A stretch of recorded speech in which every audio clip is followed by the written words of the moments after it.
At our number 10 spot, we have Ivan the Terrible. To get a nickname like this, you already know he must have done something very bad. I mean, his name ain't Ivan the Humble. Born in 1530 to Grand Prince Vasily III of Moscow, he became an instant representative for the Rurik dynasty. It wasn't until shortly after his father would pass away, when he was only at the age of 3, causing him to take the position of Grand Prince of Moscow. 5 years later, his mother passed away, which only added more fuel into this little boy's heart. Then on January 1547, Ivan was crowned the first Tsar and Grand Prince of all of Russia. At first, he was doing very well. He improved military service, strengthened church affairs, and introduced extensive self-government. Except during these turbulent times, he was escalating his own paranoia, and his mental health would deteriorate as more issues would be piled up. In November 1581, he attacked his pregnant daughter-in-law, which caused a miscarriage. This also stirred up a famous encounter with him and his son, where he struck his own son in the head with a staff until his skull was broken, killing him. That's not all. He once blinded the architect who created the St. Basile Cathedral to ensure he would never design anything as beautiful again. During 1560 as well, Ivan's paranoia led him to believe the citizens of Novgorod were committing treason. So what did he do? He went on to massacre them, killing around 2,000 to 27,000 people.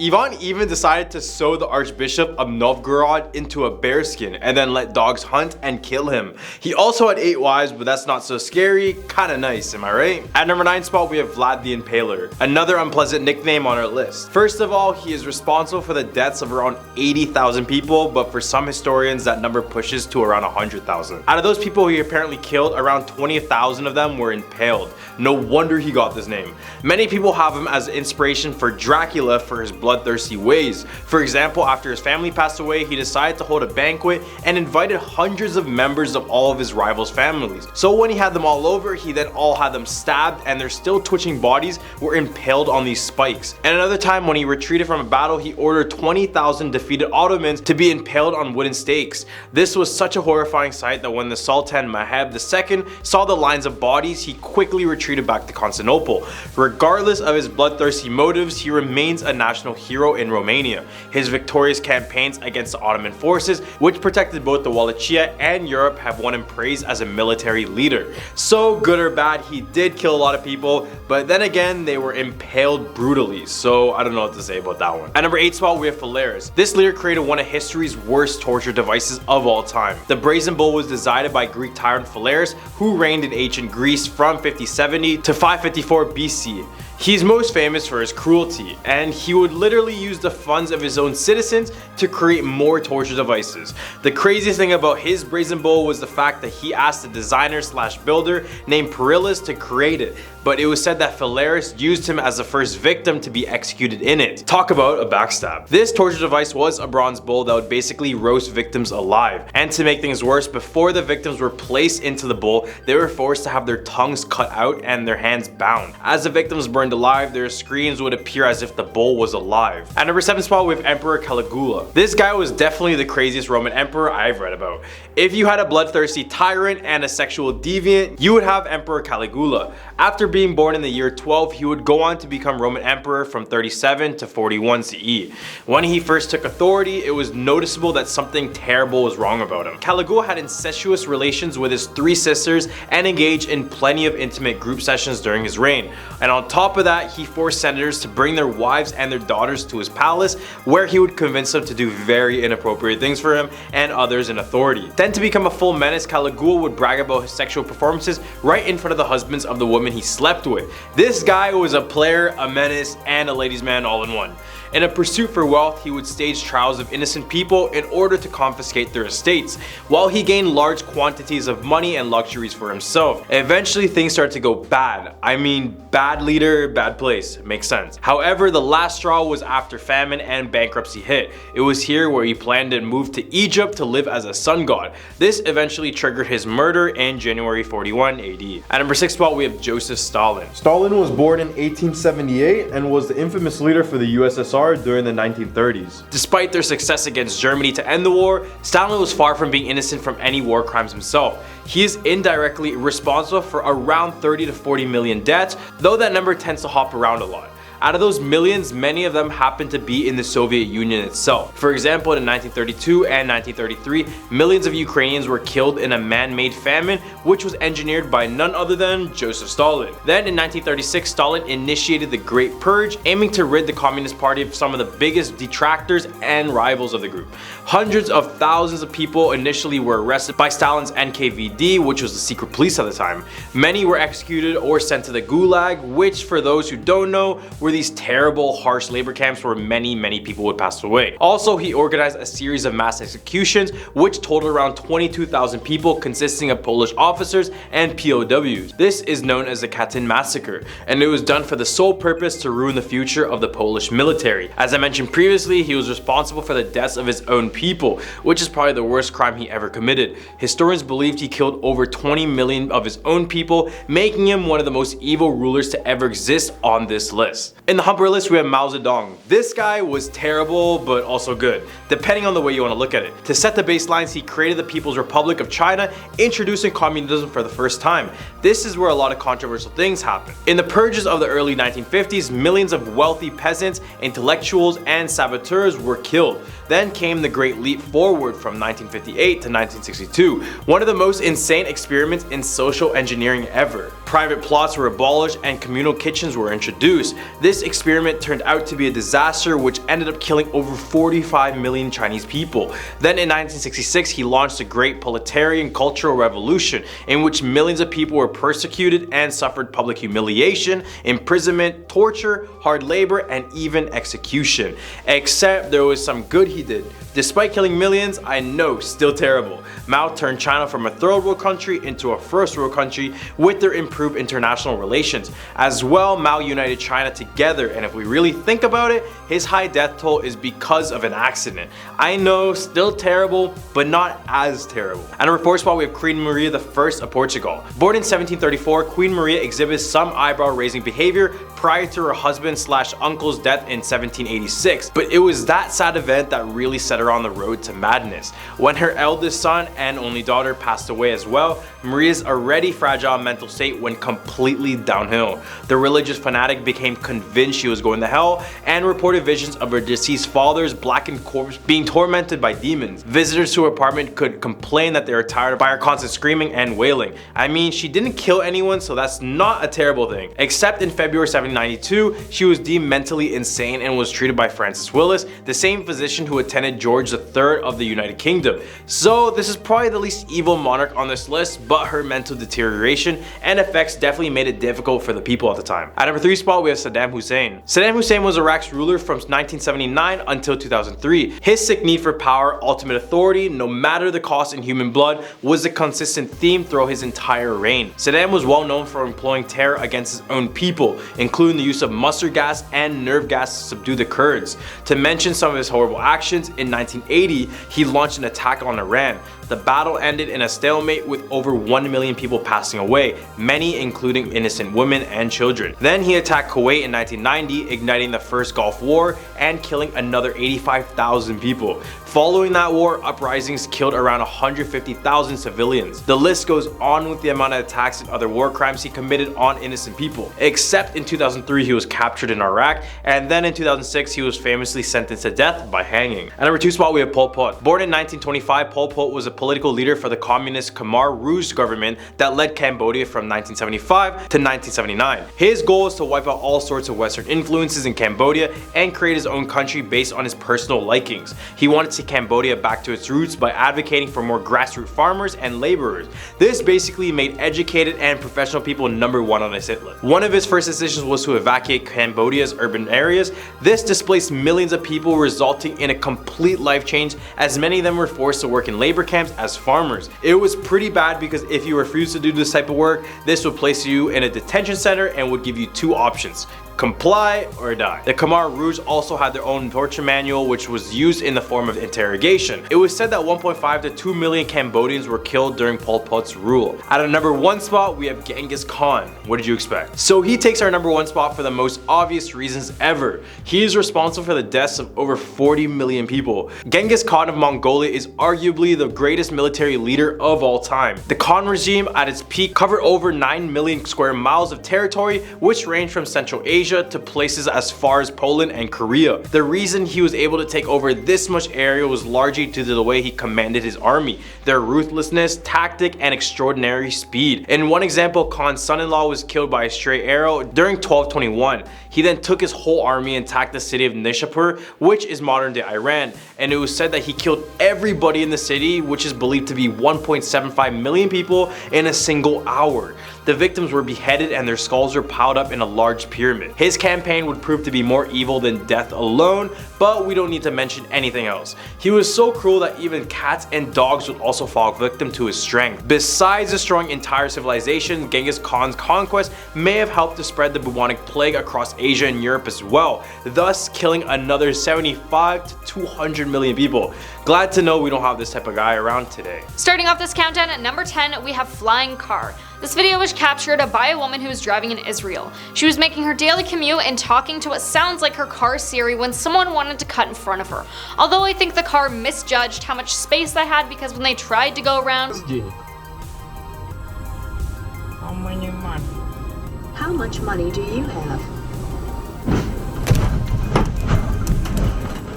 they ended up hitting the car in front of them and completely flipping, hitting multiple cars in the oncoming direction, almost knocking over a telephone pole. 14 или 15. And then to top it all off, the car caught on fire. At number 9 spot, we have a Japanese tsunami. On March 11, 2011, a 9.0 magnitude undersea earthquake struck off the coast of Oshika Peninsula, which caused a huge tsunami. Unfortunately, this tsunami claimed the lives of over 15,000 people, with thousands more missing and losing their homes. We all know how terrifying a tsunami can be, especially when it comes as unexpected as this one. A man captured the entire event on his dashcam, and when you're watching, just look at how fast the water consumes the entire city. It's truly terrifying. 後ろからも津波が押し寄せる。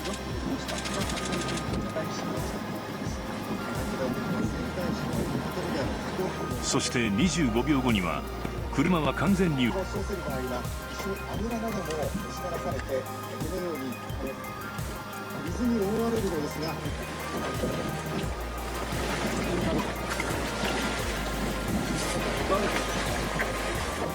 回転を始めた車は Number 8, landslide. This video was taken back in 2011 in Thailand. A few truck drivers were just making their way down a mountain when all of a sudden trees started to fall. Yes, nerve-wracking, but not too much to worry about when it's just a few trees, right? Well, unfortunately, it was more than just a few trees.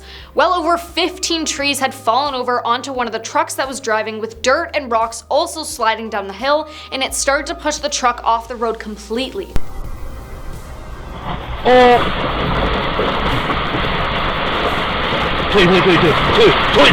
退啦！我都该查出来一个。哦。 It's unknown if the person in the blue truck is okay or not, but I'd say for certain the person who took the video and witnessed it probably isn't going near any forest anytime soon. At number 7 spot, we have the roadblock. Ever been driving along a road at night and wondered how scary it would be if someone just were to show up in the middle of nowhere? Yes, this is what happened to this driver in the video. On May 17, 2014,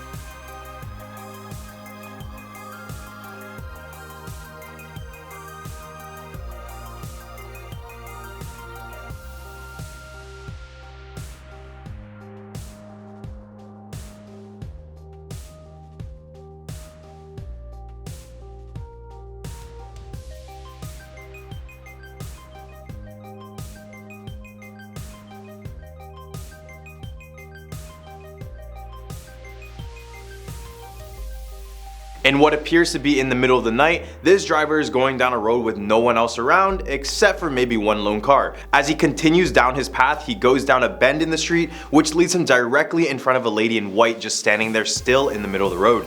This is terrifying because the girl on the road didn't even flinch, like any real human would flinch unless they have a death wish. Not only that, she was just staring right into the driver's soul after he just stopped right in front of her. Like, who even does that? Number 6, Ghost Girl. This video was captured by someone in Singapore. When they were driving down a seemingly normal road, they came across what people were calling the Ghost Girl. The drivers heard honking as they were probably trying to tell her to get off the road. There are stories about this road that a young girl was in a car crash with her family, but only she passed away, and now her soul haunts the road just watching as cars drive by.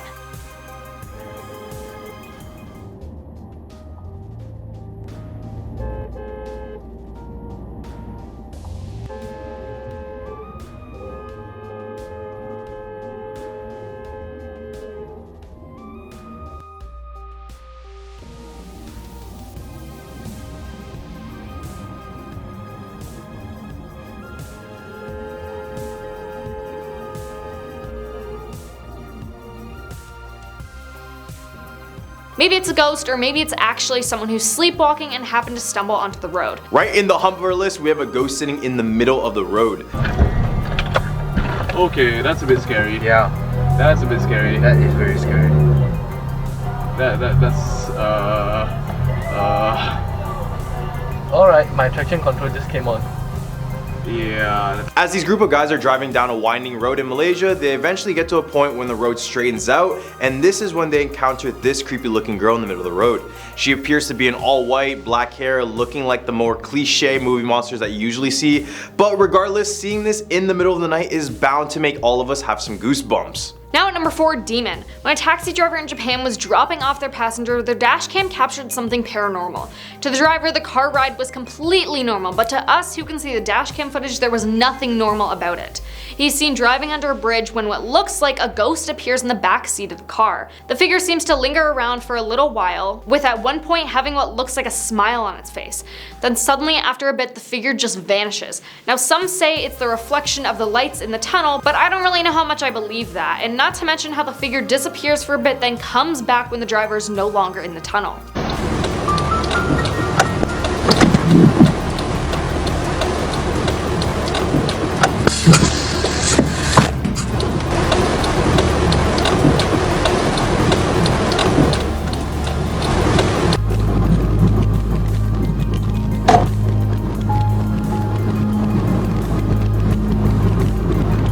Saya 飛んでる入り込んでる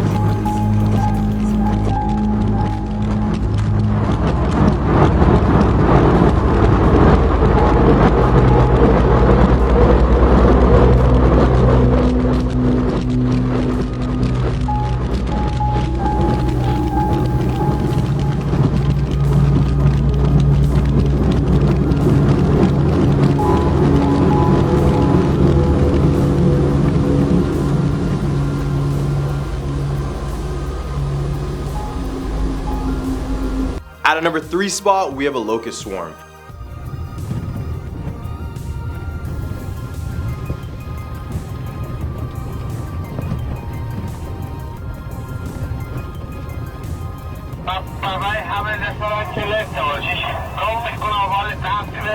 In Russia's Republic of Dagestan, a swarm of locusts invaded and it was all captured on a person's dashcam.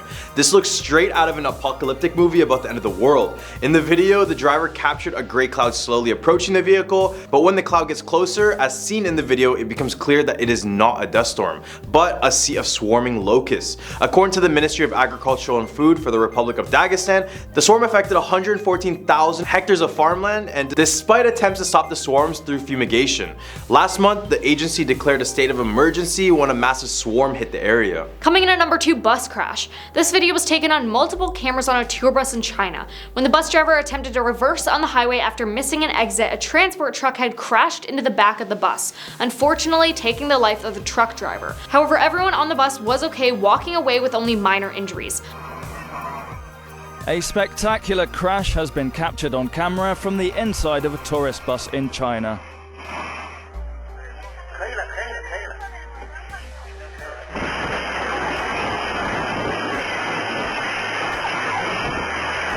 I personally don't think the truck driver was at fault whatsoever, because who reverses on the highway? All the way at our number 1 spot, we have a devil sighting. Somewhere in Asia during the night, a driver encountered one of the most creepiest looking people on the road. It's hard to explain what's in the video, so it's best to just show you guys what I'm talking about.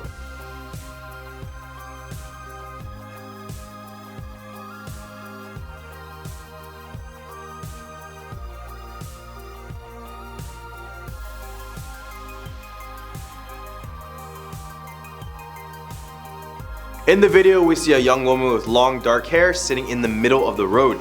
As she notices the camera, she starts to walk backwards towards the car and then picks up her pace. This is when the car is like, yeah, no, I'm out of here. At a number 10 spot, we have the 100-Step Cemetery.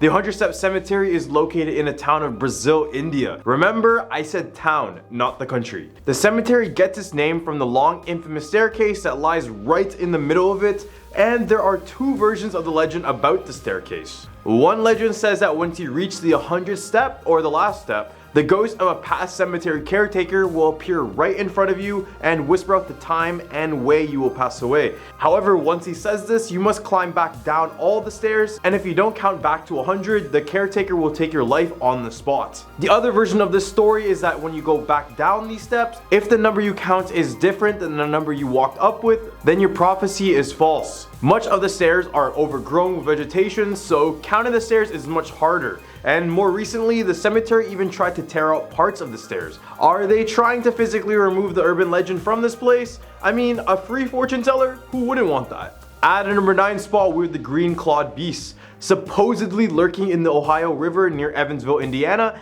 is a green clawed beast that has haunted residents since the 1950s. In the hot summer of 1955, Naomi Johnson, her 3 children, and their family friend Luis Lambo went for a swim in the Ohio River. When Naomi was about 15 feet away from the shore, that's when she began to arch her back when all of a sudden something wrapped around her knee, pulling her down as well. She immediately started to swim back to shore, kicking whatever hit her in the process. After she was swimming away, she felt her leg get grabbed again from behind, but she was able to grab an inner tube that they were using as a float to get away. The odd thing about this incident was that when she was getting treated for her scratches, the authorities recalled a strange bluish green stain that was on her lower leg at the time. Then, a short time after this, a man arrived at Naomi's door with physical evidence showing that he was an Air Force colonel, and he told her to never speak of the incident ever again. Ever since, there has been no sighting of this supposed creature, so much of it is unknown if this creature really truly exists today. But what do you guys think grabbed Naomi in the water that day? At number 8 spot, we have Diana of the Dunes.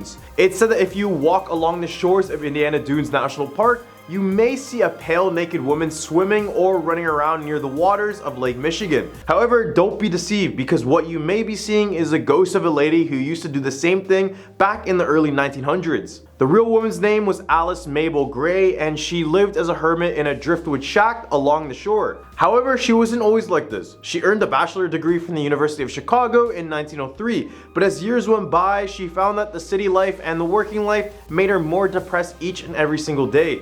She then decided to escape everything, and ever since she's been known as the Diana of the Dunes. Her spirit is not so friendly. It's said that if you get too close to the naked woman, then she may drag you down into the water with her. This is because in her years alive, Alice ended up falling in love with an abusive man named Paul Wilson. So when Alice gave birth to her second child, she ended up passing away from uremic poisoning, which was due to repeated punches to her abdomen. Ever since this incident, her spirit has been nothing but aggressive to young men. At a number 7 spot, we have Devil's Road. The name Devil's Road should give you all the warnings you need before you decide to take a drive down this road. In Jasper, Indiana, there was a school bus full of kids that stalled in the middle of these train tracks. The moment the bus stalled, the kids couldn't help but notice a train coming straight towards them. However, before they could even think to escape, the train ended up smashing right through the bus, with all the children passing away immediately, and the only survivor being the bus driver. However, when the bus driver noticed there was no survivors, he was so distraught, he decided to take his own life using a firearm. Nowadays, people claim that the spirits of the children remain on the road. Some have tested their luck by stopping their car on the train tracks and dropping it into neutral, and this is when you supposedly begin to see children walking towards you, or if someone said their car completely stalls on this railroad. Regardless, I wouldn't recommend doing this because you're just putting yourself in that same position the school bus was in that day. At a number 6 spot, with the Culbertson Mansion. Stored away in New Albany, Indiana is the Culbertson Mansion. Out of all the mansions I've mentioned, this has to be one of the most gruesome yet unfortunate histories attached to it. In the 1800s, this mansion was struck by lightning, and everyone who was inside of the home passed away from the fire that engulfed the entire place. Then in 1933, the mansion was sold to a local named Dr. Webb and his family. But after a year of living in here, they were all found dead. All their bodies showed evidence of being tortured, yet the case never ended up getting solved. As well, later on, it was found that the doctor kept some of his patients locked in the basement. Nowadays, the house offers many haunted tours, but staff members still report things they can't explain, and more specifically, in the basement where all the horrific events took place. In the hub of our list, we have the Edna Collins Bridge. Out of all the bridges in Putnam County, the Edna Collins Covered Bridge is the most recent. However, despite not being the oldest, it's still believed to be the most haunted out of all of them. Locals claim that the bridge is haunted by a mother and child duo.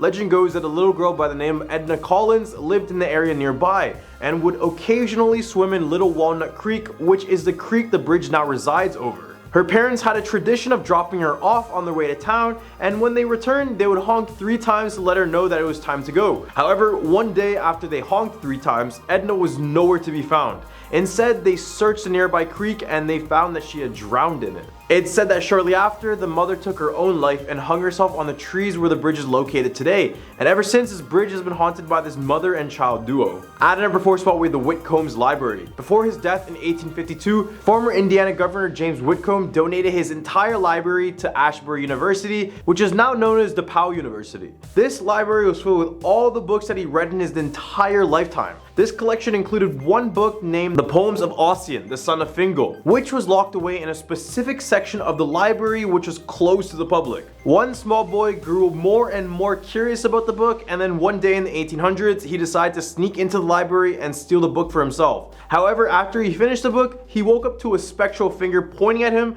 asking who stole the book. Ever since, many believed it was Whitcomb's ghost protecting his books, and no one has ever tried to steal a book since.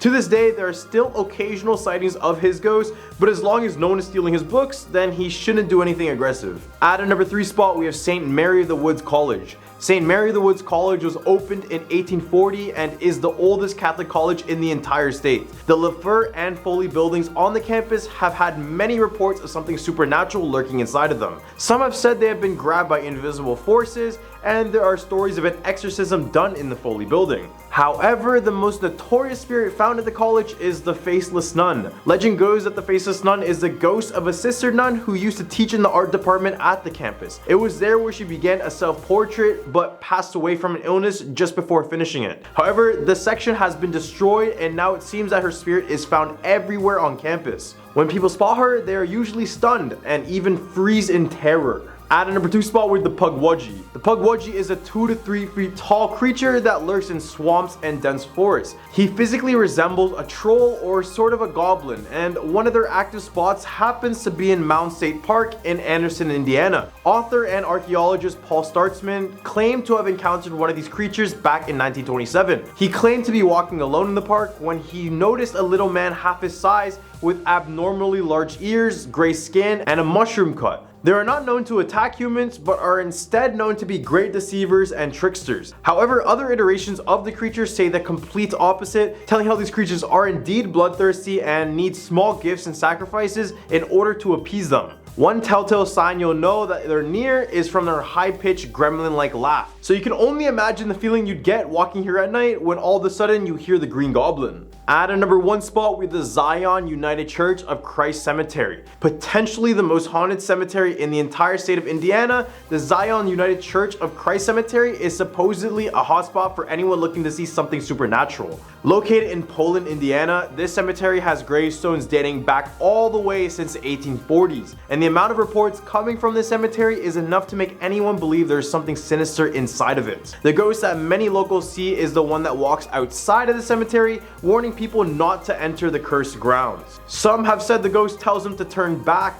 and those who have been unfortunate enough to be inside of the cemetery report unexplained sounds and lights and the constant feeling that they're being watched entire time they're there. At a number 10 spot, we have the ghost of Mr. Chu. Once upon a time in Dover's Green, Delaware, there was once a man named Samuel Chu who served as the chief justice in the town. Despite his position, the townspeople made fun of him for his name, pretending to sneeze whenever they saw him. You know, like, Chu?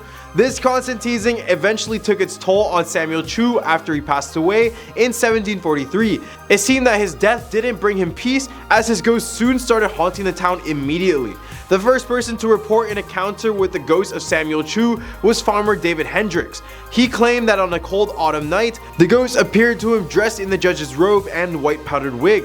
As the farmer was on his way to the tavern, the ghost chased after him, causing him to run home in terror. The story of the ghost quickly spread throughout the town, and soon after, residents reported sightings of this apparition as well. Over time, people in Dover became afraid to leave their homes after dark, and the once thriving taverns in the town started to empty out. The tavern owners became worried about their livelihood, and so one of them, Mistress Van Loon, called the town meeting to discuss a solution. She suggested that the ghost could be laid to rest by giving him a proper burial. The town agreed, and Samuel Chu's ghost was given a grand funeral in an ornate grave. Although the ghost was said to be satisfied with his new resting place, there was still tales of him roaming the streets and tormenting taunting those who made fun of his name by sneezing when they hear it. Number 9. Fort Delaware. Fort Delaware, located on Pea Patch Island in the Delaware River, is a piece of American history that has been preserved to this day. The fort was first built in 1859 with the purpose of protecting the ports of Willingham and Philadelphia during the Spanish-American War.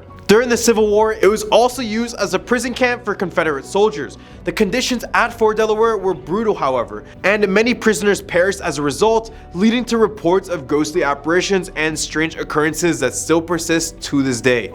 With nearly 13,000 prisoners kept in wooden barracks, conditions at this fort were inhumane. Food rations were small and almost inedible, water was putrefied, and prisoners were subjected to torturous conditions, such as officers throwing rats in the crowds for their amusement. Scurvy, smallpox, and severe malnutrition were widespread.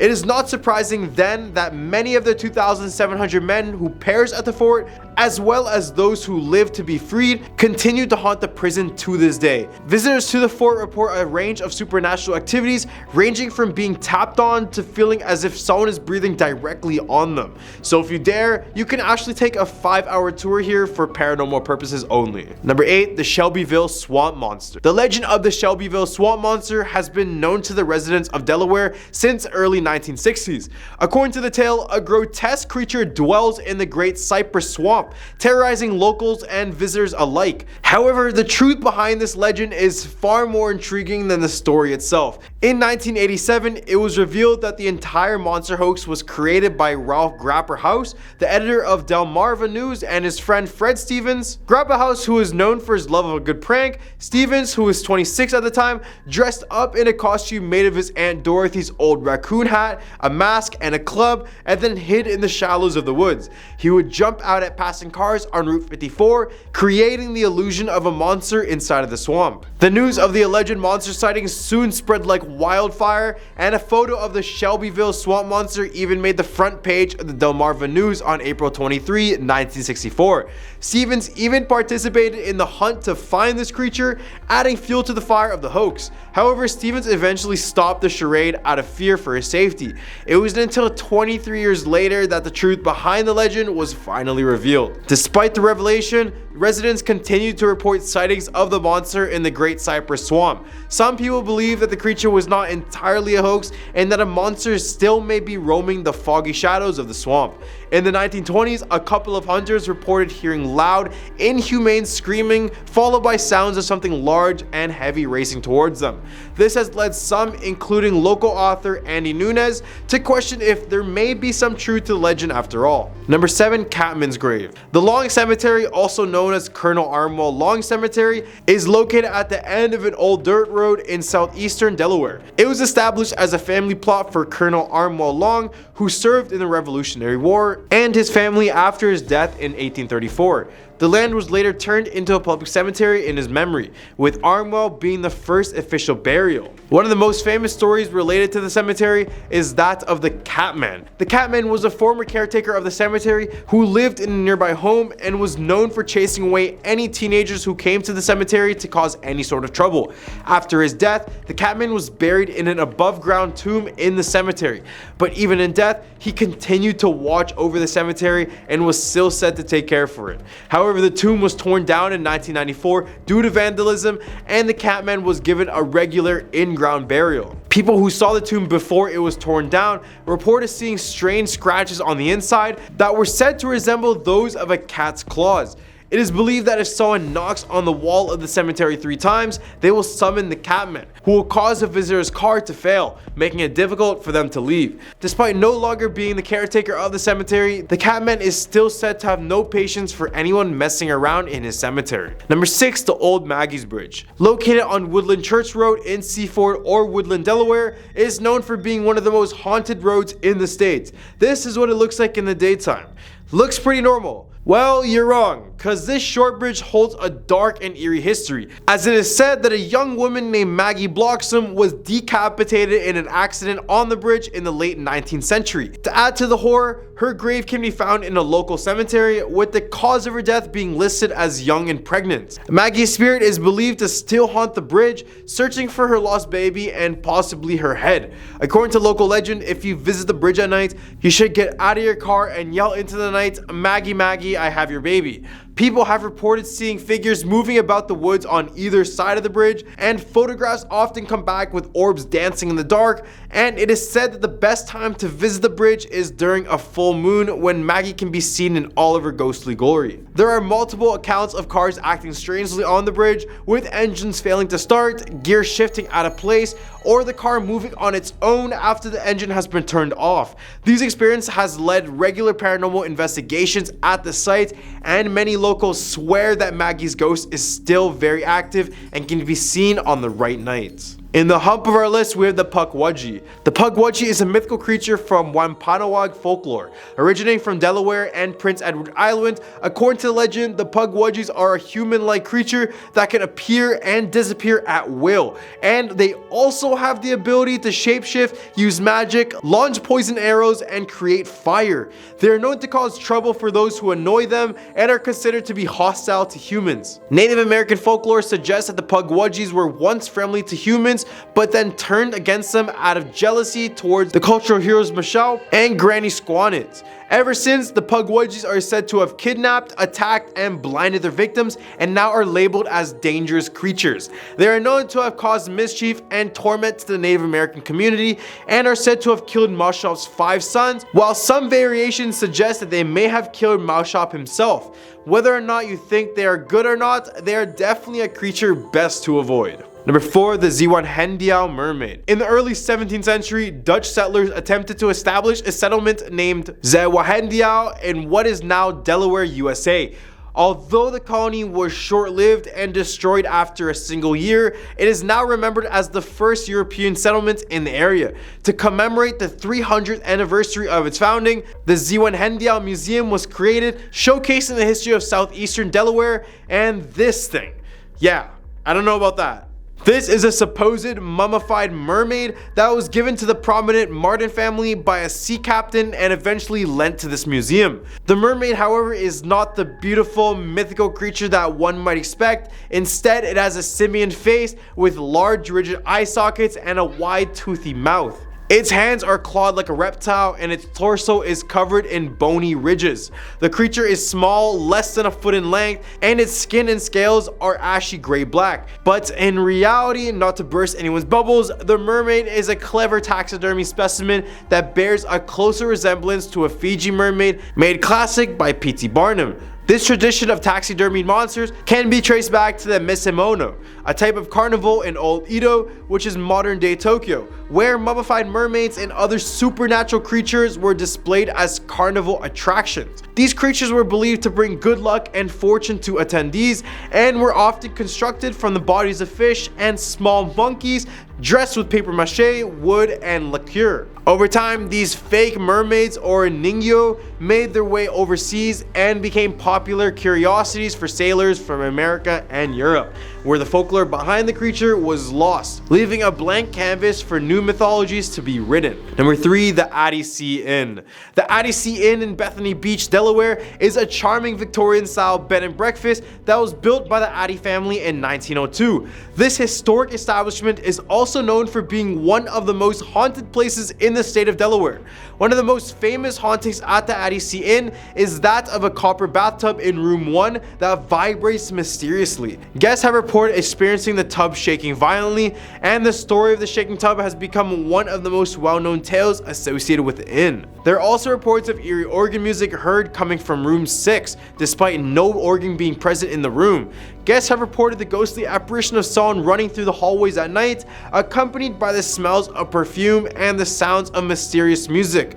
Room 11 is believed to be haunted by Paul Dulaney, a former handyman who worked for the Addie family, while Curtis Addie's ghost is said to roam the roof of the inn, restless after falling to his death from the roof many years prior. Number 2, the Governor's Mansion. The governor's mansion, also known as Woodburn, is a grand and historic building in Dover, Delaware. This stately abode was constructed in the late 1700s by Charles Hilliard III and has served as the official residence of Delaware's governors for many years. But there's more to the story of Woodburn than just its impressive exterior. For generations, people have whispered about the ghostly happenings that seem to occur within its walls.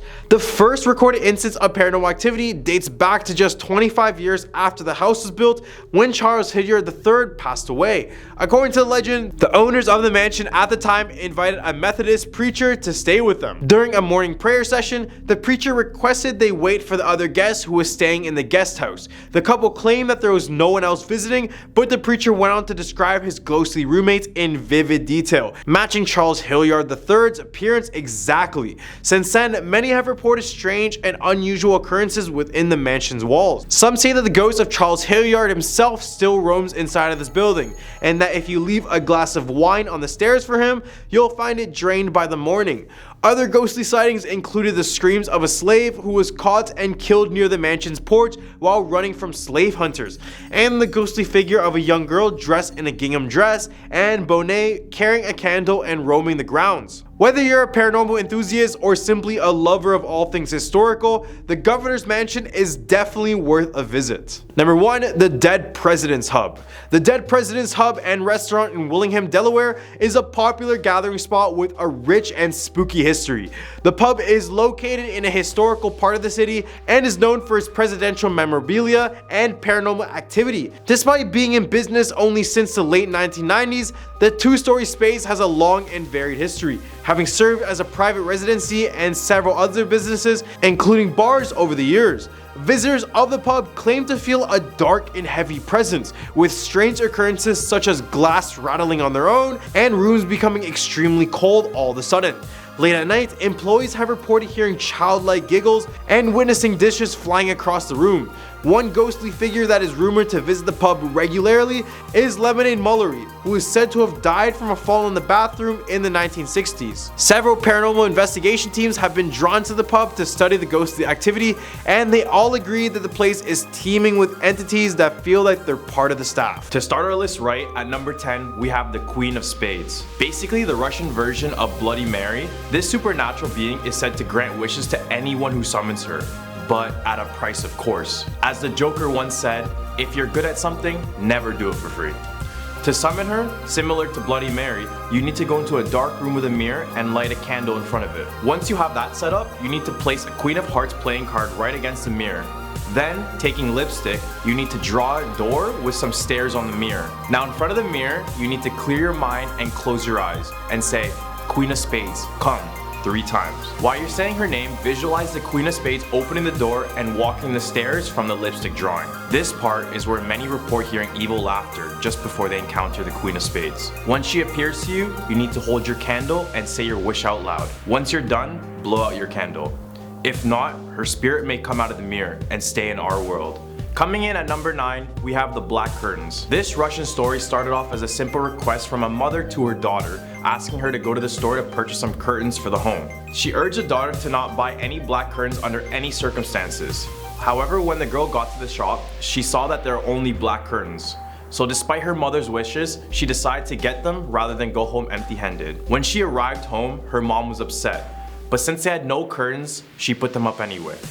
And this is where things get worse. During that night, the girl's father was strangled, and the night after, the same would happen to her mother and her brother. The traumatized girl rushed to the police, and it was decided that they would set up cameras and microphones all over the home to investigate the murders. They ordered the girl to go to bed as normal, but as time went by, the black curtain appeared to stretch and move, reaching for the girl in her bed. The police immediately opened fire and the curtain began to bleed out and let out a demonic screech as it fell to the ground. Stealing our number 8 spot, we have the Old Lady of Ostankino. This is a 5-century-old story of a lady living in the district of Ostankino, Moscow. The strange thing is that this lady only appears to Russian leaders, not other citizens. It is said that she appears to Russian leaders to warn them of upcoming dangers such as attacks, sicknesses, plagues, you name it. In return, this old lady only asked them to never farm on the land that she appeared on, in Ostankino. Despite getting useful advice, a powerful ruler of Ostankino disobeyed these orders and ordered men to start digging in the land. The lady was angry and summoned all the spirits of the land, and it was said that they possessed the residents of the city and led them all to their dooms. But at number 7, we have Anatoly Moskvin, the corpse collector. This is definitely a case where life is stranger than fiction. Legend has it that a mysterious person roams Russia, waiting for people to kidnap.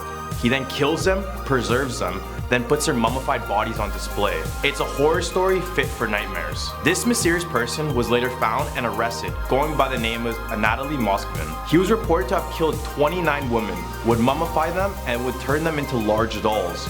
His parents even thought they were large regular dolls. Anatoly was no stranger to the cemetery and had visited with his friends on multiple occasions. Here is where they said he discovered his sinister hobby. He even claimed that he was empathetic to the corpses, as his sole purpose was to bring them back alive. Securing our number 6 spot, we have the Domovoi.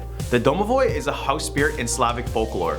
It is a masculine, typically small, bearded, and sometimes covered in hair all over. According to some traditions, the Domovoi takes on the appearance of current or former owners of the house, but has a gray beard, sometimes with tails or little horns. It is the protector of the house, and every home is said to have its own Domovoi. The Domovoi protected not only the human inhabitants of the house, but their herds and household animals as well. In some areas, Slavs believed that prosperity and well-being could not exist in a new home until the head of the family died and became its guardian spirit. Right in the hump of our list, we have the infamous Baba Yaga. This is a Slavic folklore that is commonly told around Russia.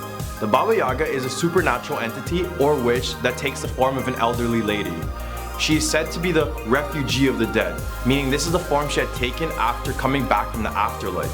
Appearing as weak and fragile, this would be a good way for the Baba Yaga to disguise what her true sinister intentions were. She is described as having bright red eyes and sharp metal or stone teeth. Her house is reported by witnesses to be a dark house deep in the woods that is standing on 2 chicken legs. Her house is said to be moved around by Baba Yaga's power to travel to different locations to find more victims. When people encounter the Baba Yaga, she is said to be helpful on some occasions, but most of the time, she would be dangerous and bloodthirsty. For example, in one story, she would do something heroic like locating a missing bride, but in another story, she is a child-eating monster who can't stop. A famous disaster takes our number 4 spot, the Chernobyl Blackbird. Just a few days before the infamous Chernobyl nuclear plant disaster, many workers at the plant reported seeing a large, dark, and mutated man with gigantic wings.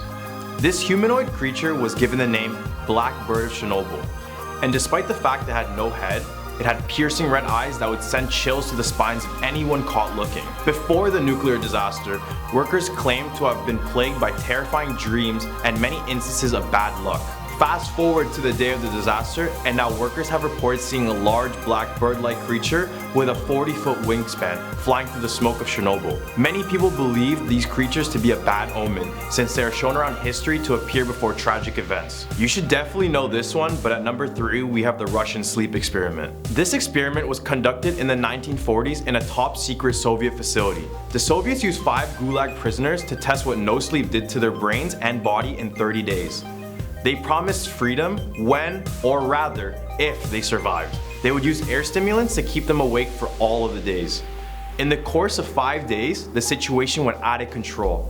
The subjects blocked observation and went all kinds of crazy with constant screaming and moaning. Then, on the 9th day, a prisoner was screaming so loud that he completely tore his vocal cords right off. Then, on day 14, they tried to evoke a reaction by telling the prisoners they would open the chamber, but they would get a voice back saying, "We don't want to be freed."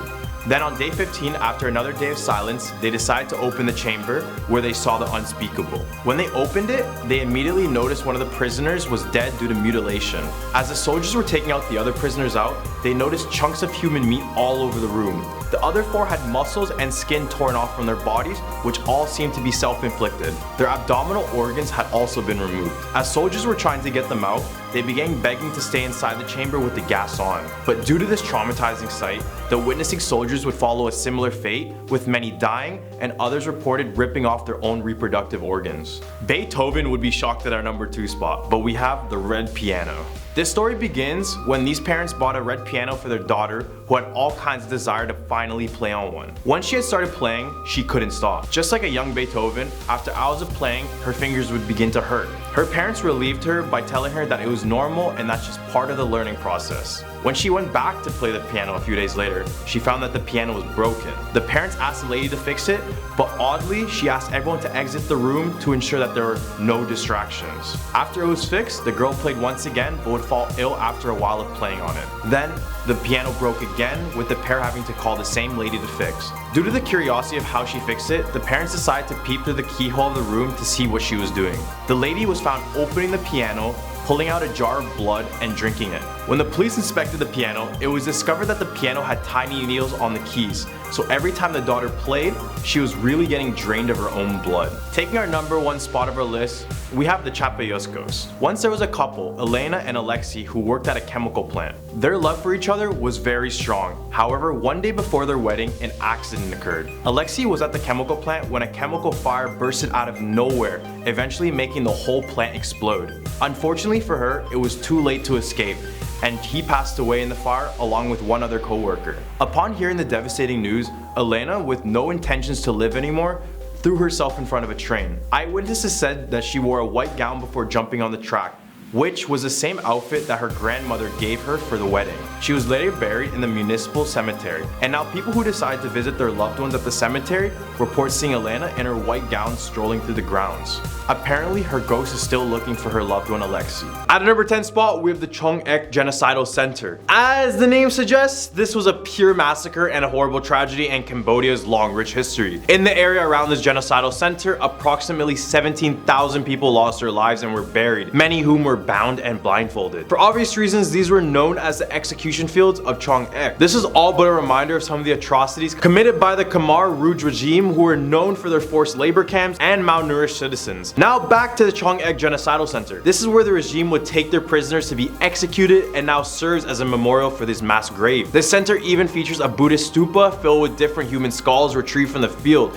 ranging from the elderly to some babies. Now many feel uncomfortable walking these grounds and sense the presence of those who are suffering there. Many others claim to see the apparition of Pol Pot, who is the leader of this devastating regime. But regardless, knowledge is power, and hopefully this educates us to never go down this route again. Number 9. Haunted House on National Road. According to some, this is the most haunted place in Cambodia. There are many stories that describe it as a very mysterious island where a lot of people have either passed away or disappeared without a trace. Now on National Road number 5, from Kampong Chang province to Prasat province in Cambodia, just 5 minutes driving from Steung Bribo Bridge, on the right hand side, there's a house that most people stop by to pay their respect to a famous ghost house. There's a very large monument built because a family that didn't particularly want to live created a curse. The curse took residents in a pit they threw themselves in to take their lives.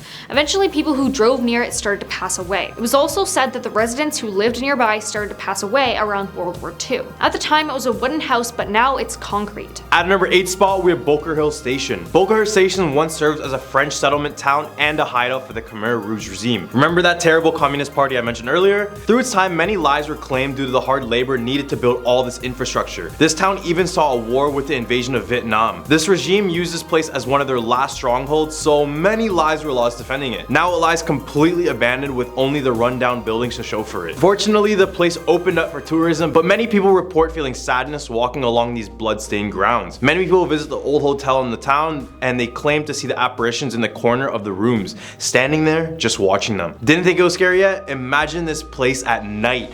Boom, terrifying. Now at number 7, Tuol Sleng Genocide Museum. In the 1970s, this former high school was converted into the notorious S21 prison by the Khmer regime, where an estimated 20,000 prisoners were executed. Souls of the victims who were detained, starved, tortured, and executed are said to be roaming the S21 hall. Many unusual incidences have been reported there, including the guards who hear moaning and chains rattling at night. Today, the school or prison has been transformed into a museum where the ghosts of the deceased are still said to haunt the halls. Of the 20,000 prisoners that experienced the horror of S21, only approximately 6 to 12 are rumored to have survived the genocide. The museum employees even leave food out for the ghosts during their lunch breaks. They say that if they don't leave an offering, they can't enjoy their own lunches in peace due to loud noises and other ghostly activities. At number 6 spot, we have the Independence Hotel. This hotel in Sihanoukville, Cambodia is thought to be haunted by one of its former residents. The wealthy and the famous quickly filled the rooms of the hotel after after its 1964 construction. After a few years of prosperity, the hotel closed its doors in the mid-1970s to become a base for the Khmer Rouge soldiers.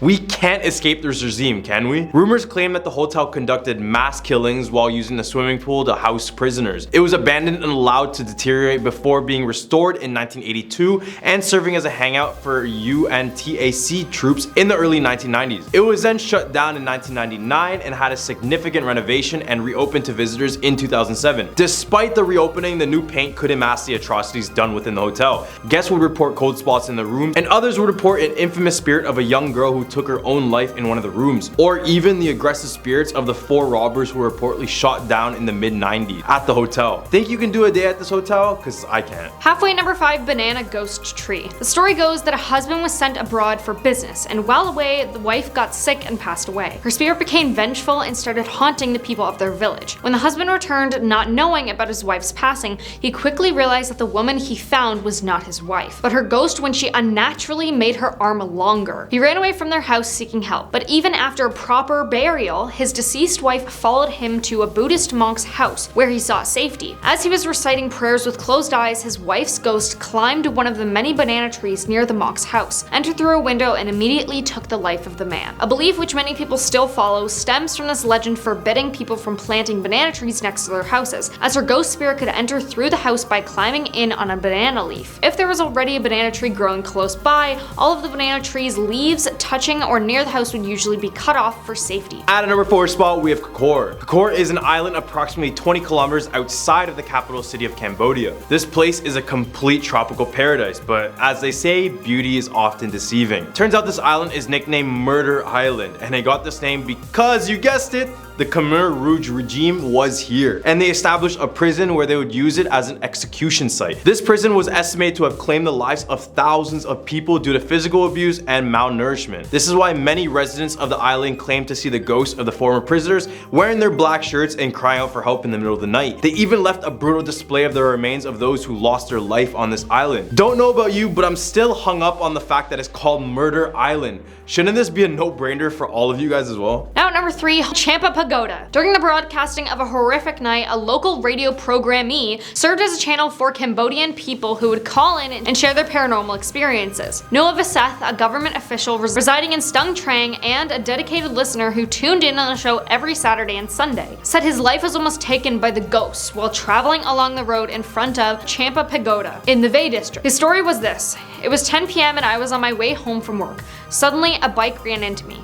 I avoided it and fell over, and then the bike just disappeared into thin air. This is not the first story of its kind to have been reported. Many claim that they have experienced similar incidences while traveling in the area, which is well known for being a place where hundreds of people passed from traffic accidents. At number 2 spot, we have the Kampong Cham Ghost House. In 2005, the movie The Haunted House was filmed in this house. Before the shooting, all the actors prayed and made a super ceremony to pay respect to the spirit inside the house.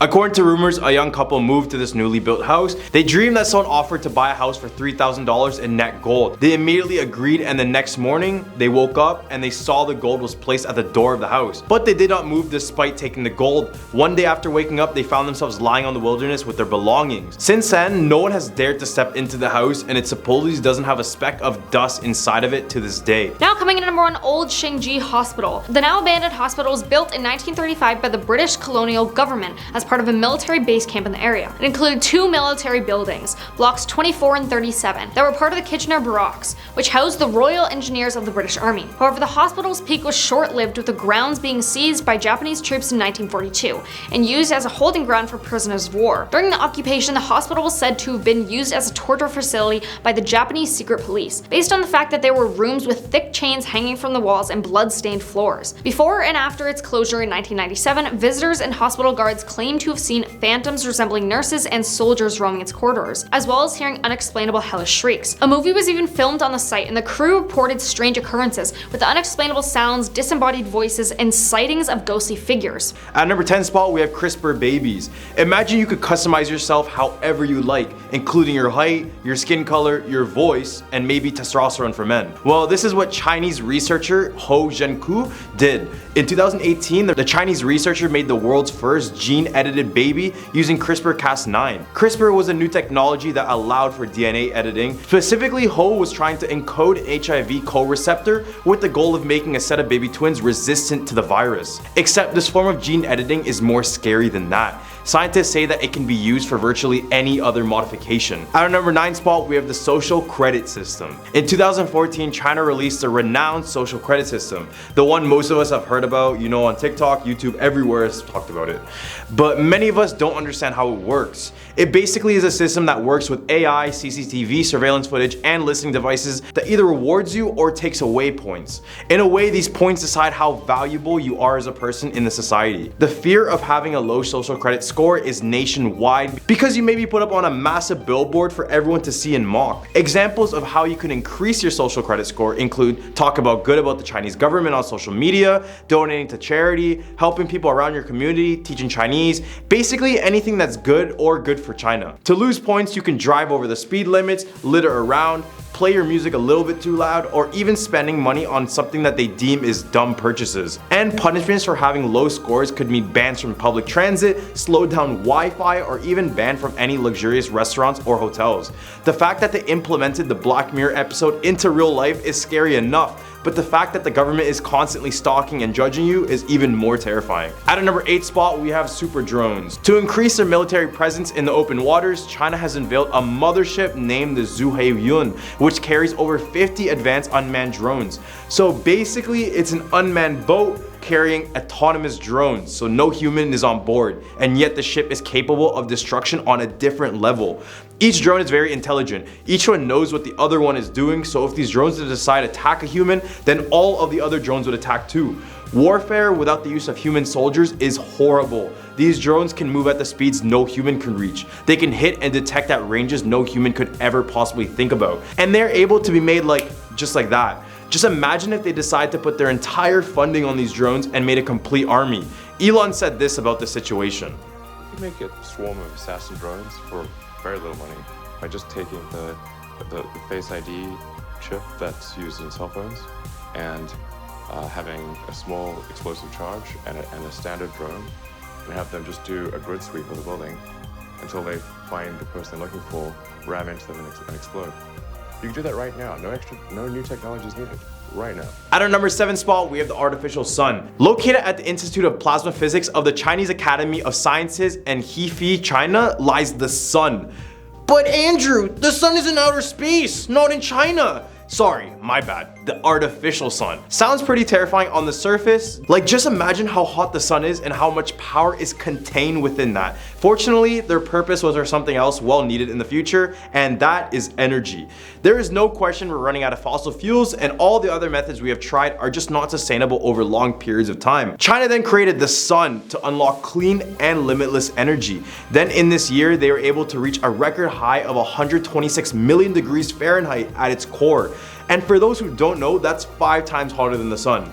They needed this core so hot because this intense pressure and the high temperature make atomic nuclei fuse together, which creates new elements or energy. Except in this case, this sun could make limitless energy. At number 6 spot, we have AI supremacy.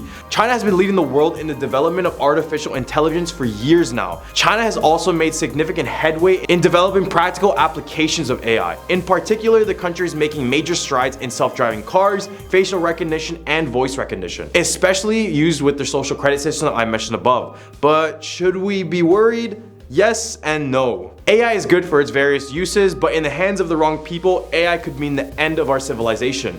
And in more scary news, according to the Telegraph, the Institute of Artificial Intelligence at Hefei Comprehensive National Science Center created an AI program that could allegedly analyze brainwaves and facial expressions to gauge whether a person is loyal to the Chinese Communist Party, basically claiming that it could read our minds. Right in the hump of our list, we have supersonic missiles. China has the second largest budget on their military, so best know they're chasing USA in the arms race, especially in the missile arms race with the recent developments of a hypersonic missile.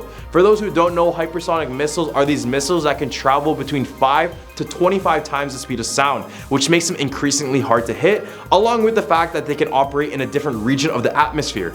To put it in perspective, slower subsonic missiles travel a bit lower, and intercontinental ballistic missiles are a bit higher, which makes these guys right in the middle region where many countries don't have the capability to detect. This summer, China has had claimed that they sent hypersonic missiles out and it went around the world. The scary thing is that Russia has claimed their hypersonic missiles are able to carry nukes around the world, and China is only growing their nuclear arsenal as we speak, with many estimating that they would have about 1,000 warheads by the end of the decade. At number 4 spot, we have facial recognition. I elaborated about this on the past points, but I want to show you guys just how scary facial recognition software is. At any given time, China's CCTV surveillance cameras can detect a person, who they are, what family they came from, what crimes they committed, what they do for work, and obviously their social credit score. China's facial recognition system logs literally every single Chinese citizen, and they have a population of 1.4 billion people, meaning that database is probably massive. China has also been accused of using this to commit the atrocities done against the Muslims in the country. They did this by using the same AI to locate Muslims within the crowds and later approach them for questioning. Being watched by the government on all your action definitely affects the behavior of a human. So in a way, this technology is controlling the population to act a certain way deemed appropriate by the Chinese government. Guess wearing hyper-realistic mask is the new thing they do in China. All the way at a number 3 spot, we have an EMP. We mentioned hypersonic missiles in my last points, but they also have the capability to carry EMPs. EMPs, or electromagnetic pulse, is an intense electric burst that damages electronics over a given area. It acts like a giant magnet, breaking everything electronic along its path. This would mean a complete shutdown of power grids, and it can even corrupt the data inside of hard drives, which is detrimental if used on government buildings and areas. Basically, this could cause cities to be in complete darkness. Although it doesn't do anything to humans directly, the issue is much bigger than that. Have you ever spent a day without internet or power? How many issues did you have initially? Now imagine that at a larger scale where your government is in complete darkness as well. Sounds like a huge threat. At number 2 spot, we have biological warfare. Many have claimed that the coronavirus originating from Wuhan, China was actually a biological weapon they released to cause global panic. Allegedly, Chinese military scientists were already looking in 2015 how to create a weaponized biological weapon based on documents obtained by the US State Department. Although China declined any sort of allegations towards releasing COVID on purpose, it's widely known that China is notorious for lying and hiding everything not from just the world but their own citizens. After seeing how the world reacted to the pandemic, biological warfare seems like the best way to control citizens and cause international panic.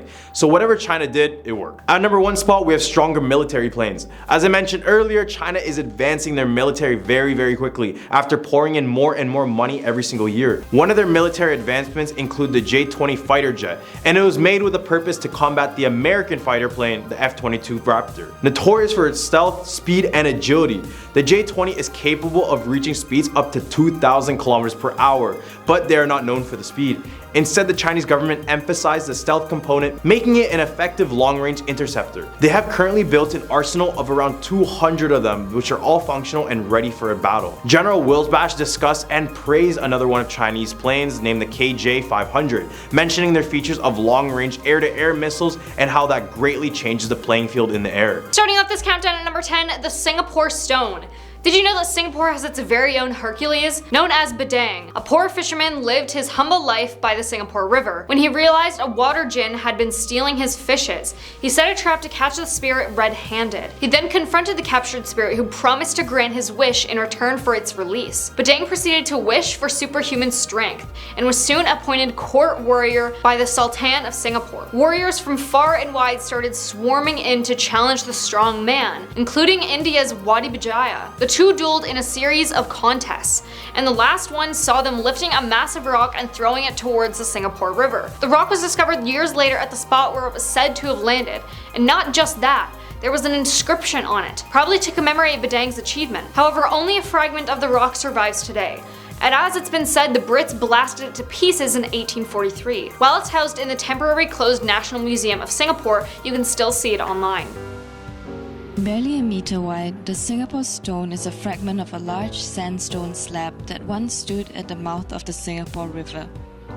Blown up in 1843 to widen the passageway of the river mouth, this fragment is believed to be over 1,000 years old. Number 9. Red Hill. Red Hill has a bloody tale behind its name. As strange as it sounds, it all started with a swordfish infestation, where the sea creatures attacked unsuspected villagers and fishermen by the shore. An idea came out of using a banana tree trunks as a barricade to trap the swordfishes. He brought this up to the Sultan, who granted permission to proceed. The brilliant plan worked, earning him the respect and admiration of the villagers, but not the Sultan, who soon became envious of the attention. Out of jealousy, he ordered his men to rid the boy, even taking his life by any means necessary. And so they did. The poor boy's blood flowed down the hill where he lived, staining it blood red, and so that's how it's said it's got its name. Number 8. Kusu Island. An island with an interesting backstory is Kusu Island, also known as a sacred site. The island is home to a Chinese temple and 3 Malay shrines. But do you know where it gets its name from? Kusu means turtle in Hokkien, and legend has it that a giant turtle transformed into the island to save stranded sailors and fishermen, victims of the stormy weather. The sailors and fishermen returned the following year and the year after with offerings to show their gratitude. From then on, people head down on the 9th month of the lunar calendar to pay their respects. Number 7. Radin Ma. Radin Ma is the name of the area between Teluk Bangla, Bukit Permi, and Jalan Bukit Merah. Sorry if I mispronounced any of that. As well as a couple of known landmarks around the city. It's also the name of a Javanese princess, Radin Ma Ayu. Her father was a warrior prince, her mother was a commoner, and their marriage was condemned by the Sultan. One day, while the warrior prince was away on an expedition, the Sultan ordered his men to burn their house down, killing his wife. Radin, however, was saved by a loyal servant. Upon his return, the devastated warrior prince left the Javanese kingdom for Temasek with his baby daughter. Soon after their arrival, the Sultan of Temasek arranged for the warrior prince to marry his daughter, similar to the tale of Cinderella. Radin's new stepmother wasn't a big fan of hers. The plot thickens when the adult Radin was to marry her stepmother's nephew, whom she refused. Not liking her decision, he attacked her main man in life, her father. In an attempt to save him, Radin was hurt in the process, receiving a stab in the heart. It's said that her body is laid to rest at the foot of Mount Faber, where there's a shrine in respect of her loyalty. Number 6. Island of Death. Plau-Mati, or Island of Death, was a former name of Sentosa. While no one knows exactly just how the island got its morbid name, it's been said that the island was once a place of piracy and bloodshed. Other reasons behind its name include the location of the island, which was adjacent to Palu Brani, which was the burial ground for many ancient Malay warriors. Then there's a tale about a deadly outbreak called the Blakang Mati fever in the late 1840s, which almost wiped out the original Bugis settlers on the island. In 1972, Palu Mati was renamed as Sentosa, or Peace and Tranquility, leaving its past behind.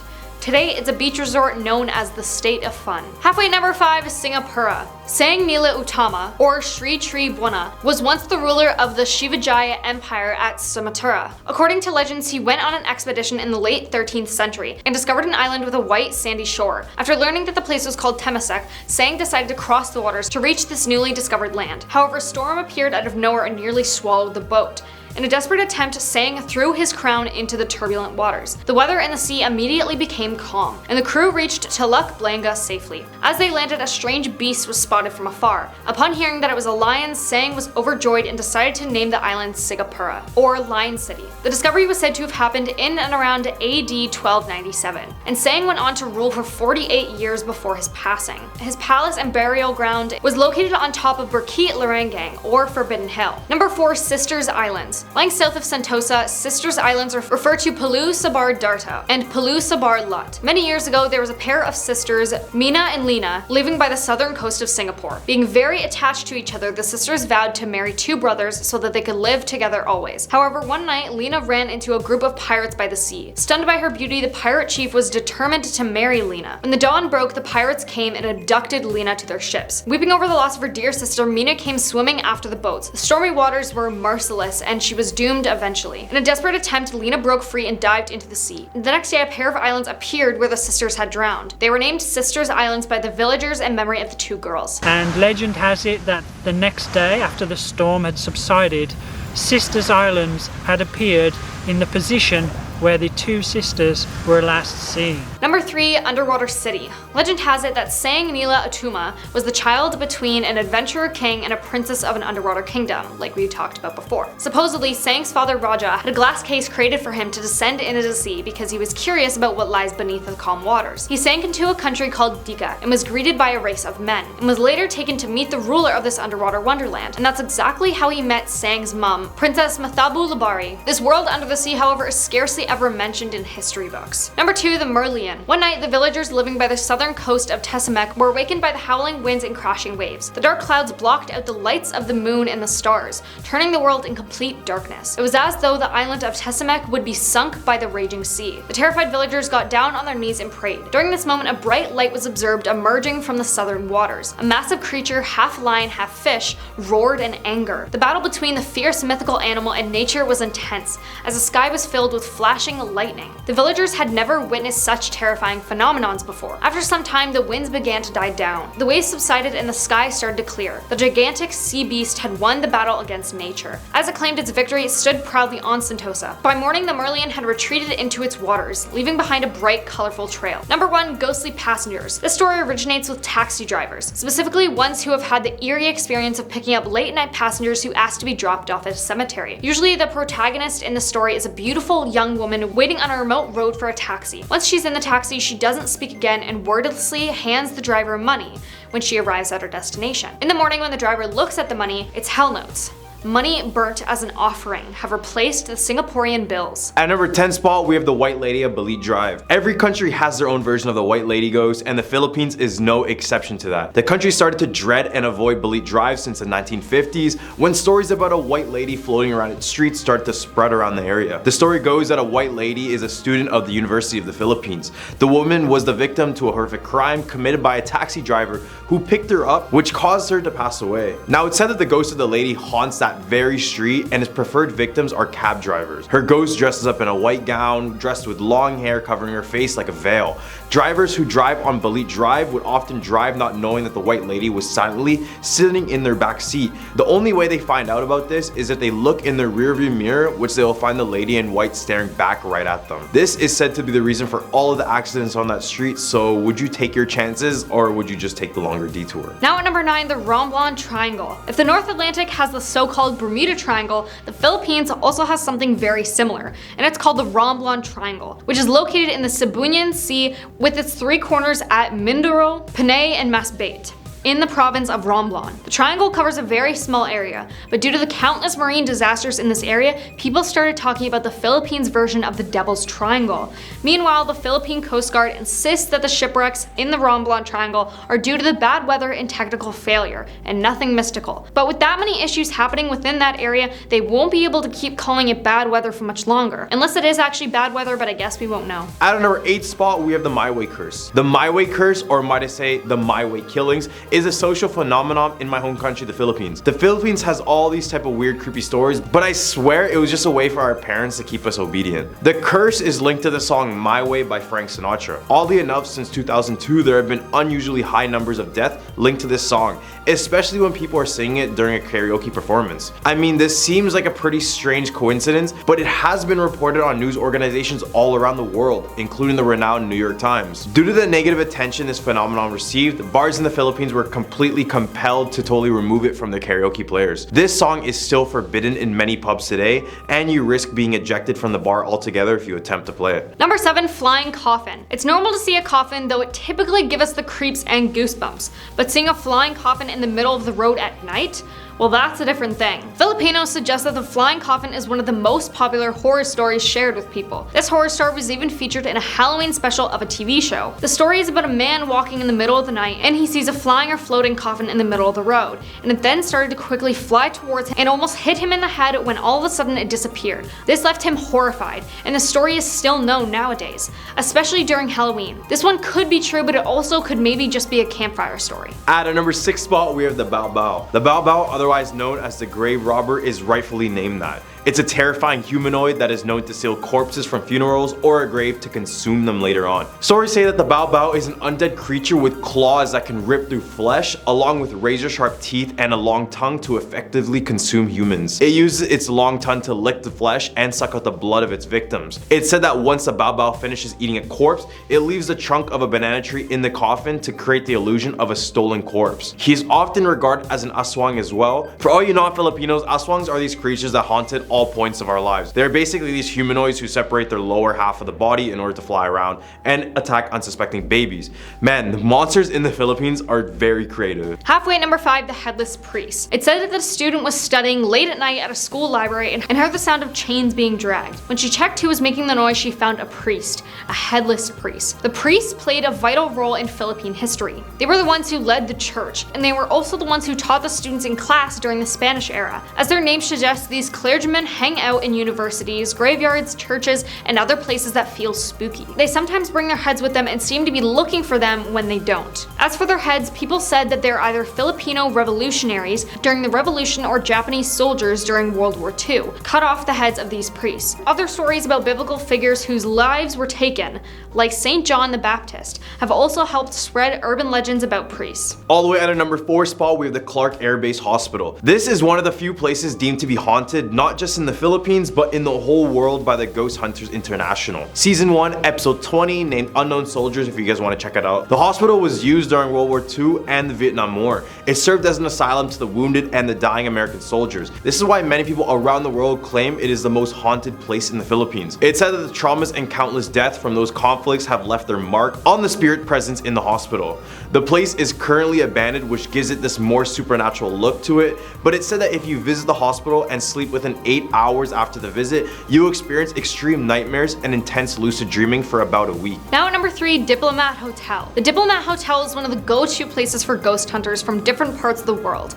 In fact, this hotel was featured in documentaries from different countries because of its dark history. The Diplomat Hotel is believed to be built during the early 1900s. This was built to become a vacation house for the Spaniards, priests, and nuns. This hotel was home to many happy and beautiful memories, but all of these changed during World War II.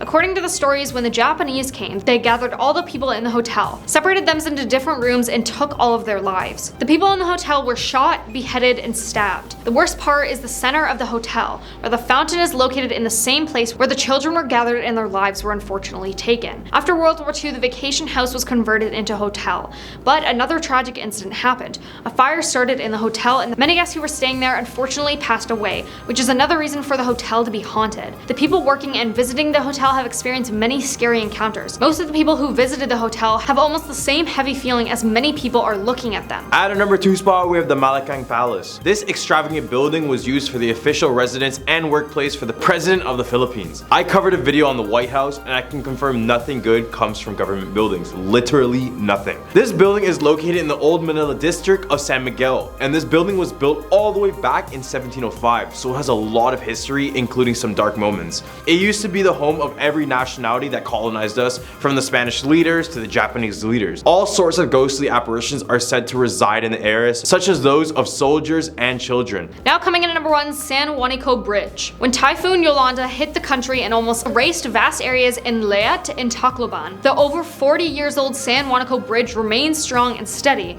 Impressive, right? Well, what could be the secret to its strength? Legend says that the longevity and strength of the San Juanico Bridge joining the two islands is due to the countless children sacrificed during its construction. Former First Lady Imelda Marcos had allegedly conspired the kidnapping of street kids or random babies from Leyte and Samar, and had offered them in a demonic ritual, mixing their blood with the concrete. At the time, Imelda headed the construction of the bridge, and reportedly performed the sacrifice upon a fortune teller who said children's blood was needed for the project's completion. Bodies of the sacrificed children were then thrown down the bridge. So whenever there are haunting incidences on the bridge, people will remember the story about the unknown children sacrificed here.